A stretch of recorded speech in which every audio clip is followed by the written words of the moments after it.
In this presentation, we will continue on with our comprehensive problem. In the closing steps, we're on step 4 of the closing process. For more accounting information and accounting courses, visit our website at accountinginstruction.info.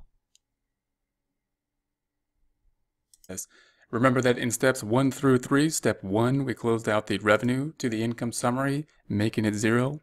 Step 2, closed out the expense accounts to the income summary, making them 0. Then we closed out the income summary to retained earnings, closing out net income to retained earnings. Final step is that we're going to close out the dividends account. Now note that the dividends account, sometimes dividends is automatically when we give dividends taken out of retained earnings at the point of dividend. We here broke it out into another account, which we may see, and that's similar to how oftentimes we see draws in a sole proprietorship or corporation. So remember what dividends are. They're just going to be payments to the owners. So just like any company, if we started a business, we expect the company to make money, and then we expect to take money out of the business to do personal things with it. Well, the corporation does the same thing. We don't call them draws, we call them dividends, because they're the same thing, that dividends are going to be taking money out of the corporation for personal use. That's what the dividend is doing. But so from a journal entry standpoint, it's pretty much the same thing. Why are they called different things? Because they're different in terms of how they work, meaning like if I'm a sole proprietorship, I can draw out whatever I want. And if I'm a partnership, I can draw out whatever I want in my capital account. I could have different draws than other partners. For a corporation, there's a little bit more restriction. The draws have to be declared and they have to be given equally to all shares. So all shares have to have the same amount of draws. That's why they're dividends and not draws. But logistically, for the closing process, pretty much the same thing. We've got this number representing money going out to the owners, the shareholders. It's a contra equity account, meaning it's got a debit balance, and most equity has credits. We need to make it go down, so we're going to do the opposite thing to it. We're going to credit it and put it into the retained earnings. So the date's going to be the end of the month, same thing.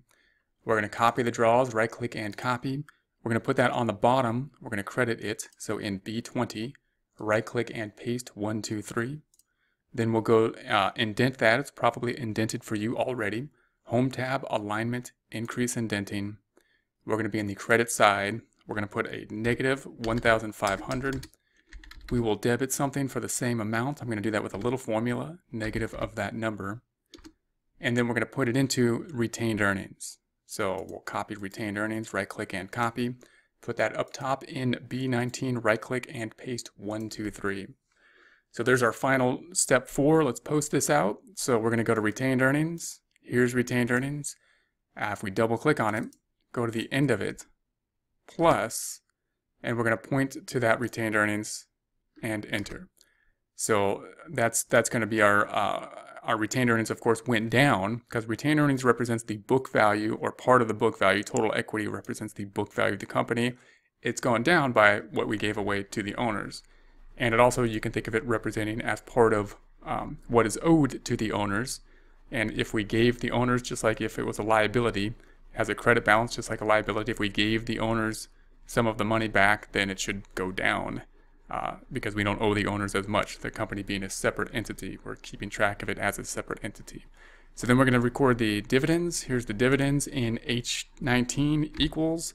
We'll point to that 1,500, bringing this amount down to 0.